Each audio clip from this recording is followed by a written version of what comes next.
अगर आपने भी इंटरनेट पर अलग अलग तारीखें देखी हैं तो जरा रुक जाइए, क्योंकि इस बार केवल एक दिन का अंतर नहीं है, बल्कि इसी अंतर ने लाखों लोगों को भ्रम में डाल दिया है।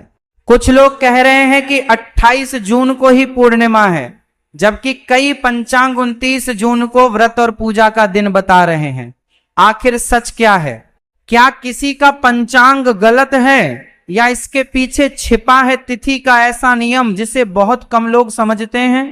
आज इस वीडियो में हम कोई अनुमान नहीं लगाएंगे। हम शास्त्रों, पंचांग और तिथि के नियमों के आधार पर एक एक बात समझेंगे।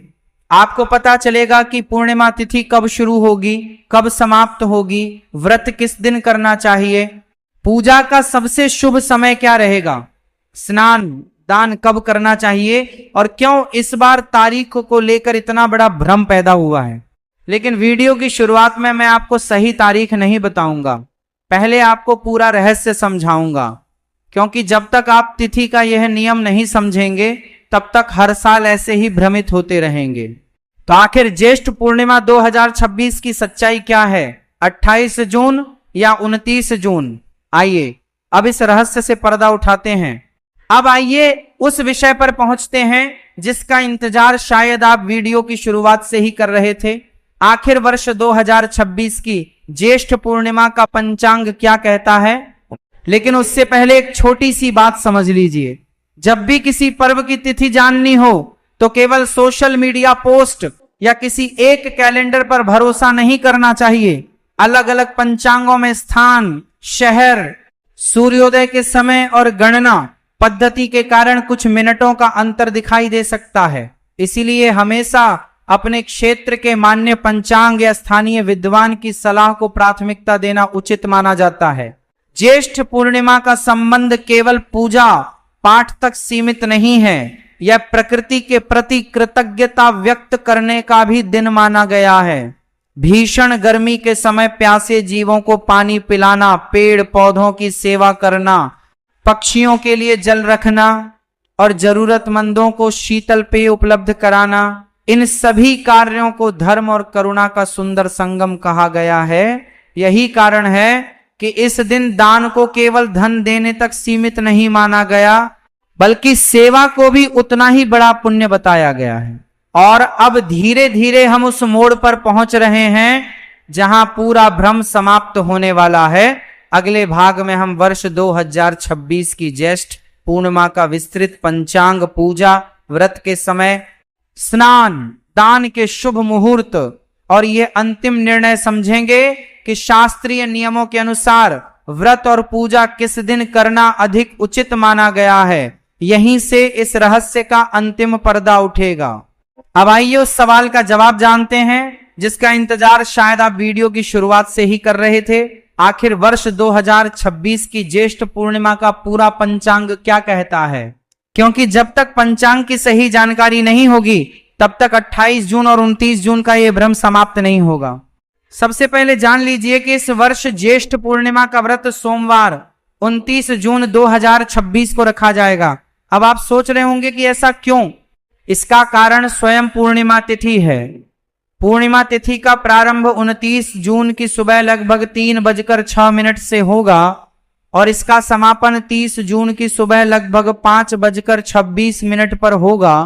इसका अर्थ यह हुआ कि 29 जून के सूर्योदय के समय पूर्णिमा तिथि विद्यमान रहेगी। इसी कारण शास्त्रीय नियमों के अनुसार व्रत, पूजा, स्नान, दान और भगवान सत्यनारायण की कथा का मुख्य दिन 29 जून माना जाएगा। अब जरा इस दिन का पूरा पंचांग भी समझ लीजिए। इस दिन वार सोमवार रहेगा, पक्ष होगा शुक्ल पक्ष और तिथि होगी पूर्णिमा। मास रहेगा ज्येष्ठ मास। विक्रम संवत 2083 और शक संवत 1948 रहेगा। इस दिन चंद्रमा अपनी पूर्ण कलाओं से युक्त होगा और इसी कारण इसे आध्यात्मिक दृष्टि से अत्यंत शुभ माना गया है। अब बात करते हैं सूर्योदय और सूर्यास्त की। 29 जून को भारत के अधिकांश क्षेत्रों में सूर्योदय लगभग सुबह 5:26 के आसपास होगा, जबकि सूर्यास्त लगभग शाम 7:23 के आसपास माना जाएगा। अलग अलग शहरों में इसमें कुछ मिनटों का अंतर हो सकता है, लेकिन धार्मिक दृष्टि से यही समय पूजा और व्रत के निर्णय का आधार बनता है। अगर आप इस दिन स्नान दान करना चाहते हैं तो सबसे श्रेष्ठ समय ब्रह्म मुहूर्त से लेकर सूर्योदय के तुरंत बाद तक माना गया है। मान्यता है कि इस समय पवित्र नदी में स्नान करने या घर पर गंगा जल मिलाकर स्नान करने से विशेष पुण्य प्राप्त होता है। स्नान के बाद भगवान सूर्य को जल अर्पित करें और फिर भगवान विष्णु तथा श्रीहरि का ध्यान करें। अब बात करते हैं पूजा के सबसे शुभ समय की। यदि आप भगवान विष्णु और माता लक्ष्मी की पूजा कर रहे हैं तो प्रातः काल का समय अत्यंत शुभ माना जाता है। वहीं यदि आप श्री सत्यनारायण भगवान की कथा करना चाहते हैं तो आप सुबह पूजा के बाद या फिर सायंकाल प्रदोष काल में भी कथा कर सकते हैं। दोनों समय शास्त्रों में शुभ माने गए हैं। पूजा के समय भगवान विष्णु को पीले पुष्प, तुलसी दल, पंचामृत, फल और नैवेद्य अर्पित करें तथा घी का दीपक अवश्य जलाएं। इस दिन दान का भी अत्यंत विशेष महत्व बताया गया है, क्योंकि ज्येष्ठ मास वर्ष का सबसे गर्म समय माना जाता है। इसलिए प्यासे लोगों को ठंडा जल पिलाना, जल से भरा घड़ा दान करना, पंखा, छाता, वस्त्र, फल, अन्न और शरबत का दान करना अत्यंत पुण्यदायक माना गया है। यदि संभव हो तो किसी मंदिर, गौशाला या जरूरतमंद व्यक्ति को अपनी श्रद्धा के अनुसार दान अवश्य करें। अब एक महत्वपूर्ण बात और, कई लोग पूछते हैं कि क्या इस दिन चंद्रमा को अर्घ्य देना चाहिए? उत्तर है हाँ। जब रात्रि में पूर्ण चंद्रमा के दर्शन हो तब स्वच्छ पात्र में जल लेकर उसमें थोड़ा सा दूध, अक्षत और सफेद पुष्प डालकर चंद्रदेव को अर्घ्य दें। इसके बाद अपने परिवार की सुख, समृद्धि, मानसिक शांति और उत्तम स्वास्थ्य की प्रार्थना करें। धार्मिक मान्यता है कि इससे चंद्रमा का शुभ प्रभाव बढ़ता है और मन को शांति प्राप्त होती है। अब आप स्वयं समझ सकते हैं कि इस बार भ्रम क्यों पैदा हुआ। कुछ लोगों ने केवल तारीख देखी लेकिन तिथि नहीं देखी, कुछ ने तिथि देखी लेकिन सूर्योदय का नियम नहीं समझा। जबकि शास्त्र हमें सिखाते हैं कि किसी भी व्रत का निर्णय केवल अंग्रेज कैलेंडर से नहीं बल्कि तिथि और उसके नियमों के आधार पर किया जाता है। और यही कारण है कि वर्ष 2026 में ज्येष्ठ पूर्णिमा का मुख्य व्रत पूजा, स्नान, दान और सत्यनारायण भगवान की कथा 29 जून सोमवार को करना अधिक उचित माना गया है। लेकिन अभी कहानी यहीं समाप्त नहीं होती। आखिर ज्येष्ठ पूर्णिमा का इतना अधिक महत्व क्यों है? इस दिन भगवान विष्णु की पूजा से कौन से वरदान प्राप्त होते हैं? सत्यनारायण भगवान की कथा इसी दिन क्यों की जाती है? और कौन से ऐसे कार्य हैं जिन्हें करने से जीवन में सुख, समृद्धि और धन की वृद्धि होती है? इन सभी रहस्यों को अब हम आगे विस्तार से जानेंगे। लेकिन क्या आपने कभी सोचा है कि वर्ष भर में आने वाली 12 पूर्णिमाओं में ज्येष्ठ पूर्णिमा को इतना विशेष क्यों माना गया है? आखिर ऐसा क्या है इस तिथि में कि हजारों वर्षों से ऋषि, मुनि, साधु, संत और करोड़ों श्रद्धालु इस दिन स्नान, दान, जप और भगवान विष्णु की आराधना को सबसे अधिक पुण्यदायक बताते आए हैं? धार्मिक मान्यता है कि ज्येष्ठ मास की पूर्णिमा पर किया गया एक छोटा सा पुण्य कार्य भी कई गुना फल प्रदान करता है। यही कारण है कि इस दिन प्रातःकाल पवित्र नदी में स्नान करने की परंपरा चली आ रही है। जिन लोगों के लिए गंगा, यमुना, नर्मदा या किसी पवित्र नदी तक पहुंचना संभव नहीं होता, वे अपने घर पर स्नान के जल में कुछ बूंदें गंगा जल मिलाकर भी श्रद्धा पूर्वक स्नान करते हैं। शास्त्र कहते हैं कि सच्ची श्रद्धा और शुद्ध भाव सबसे बड़ा तीर्थ है। स्नान के बाद भगवान विष्णु, माता लक्ष्मी और तुलसी माता की पूजा का विशेष विधान बताया गया है। सबसे पहले घर के मंदिर की अच्छी तरह सफाई करें, फिर एक स्वच्छ चौकी पर पीला वस्त्र बिछाकर भगवान विष्णु और माता लक्ष्मी की प्रतिमा या चित्र स्थापित करें। इसके बाद शुद्ध घी का दीपक जलाएं, धूप अर्पित करें और भगवान को पीले पुष्प, तुलसी दल, चंदन, अक्षत, फल तथा पंचामृत अर्पित करें। मान्यता है कि भगवान विष्णु की पूजा तुलसी दल के बिना अधूरी मानी जाती है, इसलिए श्रद्धा से तुलसी अवश्य चढ़ाएं। इसके बाद यदि संभव हो तो नमो भगवते वासुदेवाय मंत्र का कम से कम 108 बार जप करें।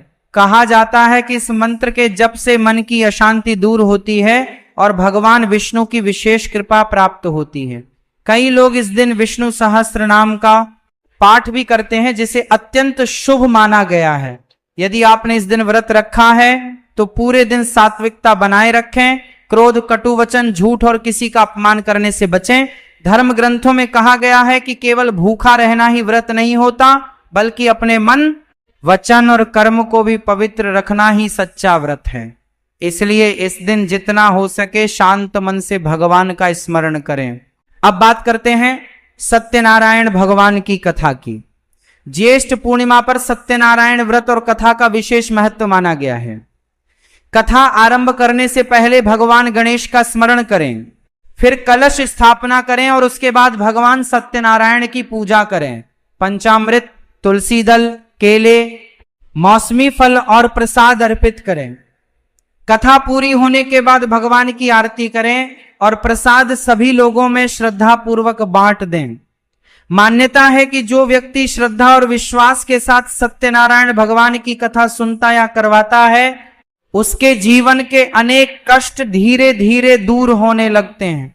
इसके बाद यदि रात्रि में पूर्ण चंद्रमा के दर्शन हो तो चंद्रदेव को अर्घ्य अवश्य दें। एक तांबे या चांदी के पात्र में स्वच्छ जल लें, उसमें थोड़ा सा दूध, अक्षत और सफेद पुष्प डालें और चंद्रमा की ओर मुख करके अर्घ्य अर्पित करें। फिर अपने परिवार की सुख, समृद्धि, उत्तम स्वास्थ्य और मानसिक शांति की प्रार्थना करें। चंद्रमा को मन का कारक माना गया है, इसलिए इस दिन उनका पूजन विशेष फलदायी माना जाता है।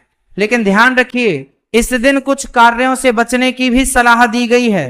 किसी का अपमान न करें, भोजन की बर्बादी न करें, पेड़ पौधों को नुकसान न पहुंचाएं, क्रोध और विवाद से दूर रहें तथा अपनी सामर्थ्य के अनुसार दान अवश्य करें। कहा जाता है कि पूर्णिमा के दिन किया गया दान केवल जरूरतमंद की सहायता नहीं करता, बल्कि दान करने वाले के भीतर भी करुणा और संतोष का भाव बढ़ाता है। अब तक आपने जाना कि ज्येष्ठ पूर्णिमा का सही दिन कौन सा है, पूरा पंचांग क्या कहता है, पूजा कैसे करनी है, व्रत का महत्व क्या है और कौन कौन से शुभ कार्य इस दिन करने चाहिए। लेकिन अभी भी एक बहुत बड़ा रहस्य बाकी है। आखिर ज्येष्ठ पूर्णिमा का संबंध किन पौराणिक कथाओं से है? इस दिन कौन सी दिव्य घटनाएं हुई थीं और क्यों कहा जाता है कि इस पूर्णिमा पर किया गया एक सच्चे मन का संकल्प पूरे वर्ष का भाग्य बदल सकता है? यही रहस्य अब हम आगे जानेंगे। अब सबसे महत्वपूर्ण बात जान लेते हैं कि ज्येष्ठ पूर्णिमा के दिन क्या क्या करना चाहिए ताकि इस पावन तिथि का पूरा आध्यात्मिक लाभ प्राप्त हो सके। सबसे पहले ब्रह्म मुहूर्त में उठें, स्नान से पहले भगवान का स्मरण करें और यदि संभव हो तो स्नान के जल में गंगा जल की कुछ बूंदें मिलाएं। स्नान के बाद स्वच्छ या पीले रंग के वस्त्र धारण करें और घर के मंदिर में घी का दीपक जलाकर भगवान विष्णु, माता लक्ष्मी और भगवान सत्यनारायण का ध्यान करें। इसके बाद भगवान विष्णु को पीले पुष्प, तुलसी दल, चंदन, अक्षत, धूप, दीप, नैवेद्य और मौसमी फल अर्पित करें। तुलसी दल अर्पित करते समय श्रद्धा से नमो भगवते वासुदेवाय मंत्र का जप करें। यदि संभव हो तो इस मंत्र की एक माला अर्थात 108 बार जप अवश्य करें। यदि आपने पूर्णिमा का व्रत रखा है तो पूरे दिन सात्विक भोजन करें या अपनी श्रद्धा और परंपरा के अनुसार उपवास रखें। इस दिन क्रोध, झूठ, अपशब्द, विवाद और किसी का अपमान करने से बचें। व्रत का वास्तविक अर्थ केवल भोजन का त्याग नहीं बल्कि मन, वचन और कर्म की पवित्रता भी है। ज्येष्ठ पूर्णिमा पर श्री सत्यनारायण भगवान की कथा का विशेष महत्व माना जाता है। यदि संभव हो तो परिवार के साथ कथा अवश्य सुने या करवाएं। कथा के बाद भगवान की आरती करें और पंचामृत तथा प्रसाद सभी में बांटें। इस दिन दान पुण्य का महत्व भी अत्यंत अधिक बताया गया है। गर्मी के मौसम को देखते हुए जल से भरा घड़ा, पंखा, छाता, सत्तू, शरबत, फल, अन्न, वस्त्र या अपनी सामर्थ्य के अनुसार दक्षिणा का दान करना शुभ माना जाता है। यदि किसी प्यासे व्यक्ति को पानी पिलाने या पक्षियों के लिए जल की व्यवस्था करने का अवसर मिले तो उसे भी अवश्य करें। धर्म ग्रंथों में इसे महान पुण्य का कार्य बताया गया है। यदि आपके घर के पास पीपल का वृक्ष हो तो उसकी श्रद्धा पूर्वक पूजा करें, जल अर्पित करें, दीपक जलाएं और भगवान विष्णु का स्मरण करें। कई परंपराओं में पीपल वृक्ष को भगवान विष्णु का स्वरूप माना गया है। सायंकाल जब चंद्रमा के दर्शन हो तब स्वच्छ जल में थोड़ा दूध, अक्षत और सफेद पुष्प मिलाकर चंद्रदेव को अर्घ्य दें। इसके बाद अपने परिवार की सुख, समृद्धि, मानसिक शांति और उत्तम स्वास्थ्य की प्रार्थना करें। इस दिन यदि संभव हो तो विष्णु सहस्त्र नाम, श्री सूक्त, लक्ष्मी स्तोत्र या भगवद गीता के किसी अध्याय का पाठ करें। माना जाता है कि पूर्णिमा के दिन भगवान का नाम स्मरण और धर्म ग्रंथों का पाठ विशेष फलदायी होता है। अंत में भोजन करने से पहले गाय, पक्षियों या किसी जरूरतमंद को अन्न देने का प्रयास करें। सनातन परंपरा में इसे अन्नदान का श्रेष्ठ रूप माना गया है। श्रद्धा, सेवा, संयम और भगवान के प्रति समर्पण, यही 4 बातें ज्येष्ठ पूर्णिमा को वास्तव में सफल बनाती हैं। अब बात करते हैं उस सवाल की जो लगभग हर व्रत रखने वाले के मन में आता है, आखिर ज्येष्ठ पूर्णिमा के व्रत में क्या खा सकते हैं। सबसे पहले ये जान लीजिए कि व्रत रखने की परंपरा हर परिवार और क्षेत्र में अलग अलग हो सकती है। कुछ लोग निर्जला व्रत रखते हैं, कुछ केवल जल और फल लेते हैं, जबकि कुछ लोग फलाहार करके व्रत का पालन करते हैं। इसलिए अपनी परंपरा और स्वास्थ्य के अनुसार व्रत रखें। यदि आप फलाहारी व्रत कर रहे हैं तो केले, सेब, अनार, पपीता, आम, खरबूजा, तरबूज, अंगूर, नारियल पानी और अन्य मौसमी फलों का सेवन कर सकते हैं। सूखे मेवों में बादाम, काजू, अखरोट, किशमिश, मखाना और पिस्ता भी खाए जा सकते हैं। मखाने की खीर या हल्का भुना हुआ मखाना व्रत में बहुत पसंद किया जाता है। व्रत में दूध, दही, छाछ, लस्सी और बिना अनाज की खीर का सेवन भी किया जा सकता है। गर्मी का मौसम होने के कारण पर्याप्त पानी और नारियल पानी पीते रहें ताकि शरीर में पानी की कमी न हो। यदि आप एक समय फलाहार करते हैं तो साबूदाने की खिचड़ी, साबूदाने की खीर, सिंघाड़े के आटे की पूरी या हलवा, कुट्टू के आटे की रोटी या पकौड़ी, राजगीरा, सामक के चावल और सेंधा नमक से बने व्यंजन खा सकते हैं। व्रत में सामान्य नमक की जगह सेंधा नमक का उपयोग किया जाता है। साथ ही मूंगफली, आलू, शकरकंद और अरबी से बने सात्विक व्यंजन भी कई परंपराओं में स्वीकार किए जाते हैं। ध्यान रखें कि व्रत के दौरान मांस, मछली, अंडा, शराब, लहसुन, प्याज, सामान्य नमक और तामसिक भोजन से परहेज करना चाहिए। भोजन हल्का, सात्विक और श्रद्धा के साथ ग्रहण करें। यदि आपकी उम्र अधिक है, आप गर्भवती हैं, स्तनपान करा रही हैं, मधुमेह या किसी अन्य बीमारी से पीड़ित हैं, तो स्वास्थ्य को ध्यान में रखते हुए व्रत रखें। आवश्यकता हो तो चिकित्सक की सलाह के अनुसार फलाहार या हल्का सात्विक भोजन लें। धर्म में स्वास्थ्य की रक्षा भी महत्वपूर्ण मानी गई है। याद रखिए, व्रत का वास्तविक उद्देश्य केवल भोजन का त्याग नहीं, बल्कि मन, वचन और कर्म की पवित्रता, भगवान का स्मरण और आत्म संयम है। यदि श्रद्धा सच्ची है तो साधारण फलाहार के साथ भी व्रत का पुण्य प्राप्त होता है। तो दोस्तों, अब तक आपने जान लिया कि वर्ष 2026 में ज्येष्ठ पूर्णिमा का सही दिन कौन सा है, पूरा पंचांग क्या कहता है, व्रत कब रखना चाहिए, पूजा का शुभ समय क्या है, इस दिन क्या करना चाहिए, किन बातों से बचना चाहिए और व्रत में क्या खाया जा सकता है। अगर आपने यह वीडियो शुरू से अंत तक देखा है तो अब शायद आपके मन में 28 जून और 29 जून को लेकर कोई भ्रम नहीं बचा होगा। यही हमारा उद्देश्य भी था कि आपको केवल एक तारीख न बताई जाए, बल्कि उसके पीछे का शास्त्रीय नियम भी समझाया जाए, ताकि भविष्य में किसी भी व्रत या पर्व की तिथि को लेकर आप कभी भ्रमित न हो। यदि यह जानकारी आपको उपयोगी लगी हो तो इस वीडियो को अपने परिवार, रिश्तेदारों और उन सभी लोगों तक जरूर पहुंचाइए जो अभी भी ज्येष्ठ पूर्णिमा की सही तिथि को लेकर असमंजस में है। हो सकता है आपकी एक शेयर से किसी का व्रत सही दिन हो जाए और उसे इस पावन तिथि का पूर्ण फल प्राप्त हो। अगर आप ऐसे ही सनातन धर्म, व्रत, त्योहार, पंचांग, ज्योतिष और धार्मिक रहस्यों से जुड़ी प्रामाणिक जानकारी सबसे पहले पाना चाहते हैं तो चैनल को सब्सक्राइब करें, वीडियो को लाइक करें और बेल आइकन को जरूर दबाएं। ताकि हमारी आने वाली कोई भी वीडियो आपसे छूट न जाए। भगवान श्री हरि विष्णु और माता लक्ष्मी की कृपा आप और आपके पूरे परिवार पर सदैव बनी रहे। आप सभी के जीवन में सुख, शांति, समृद्धि और उत्तम स्वास्थ्य का वास हो। नमो भगवते वासुदेवाय। जय श्री हरि, जय श्री लक्ष्मी नारायण। और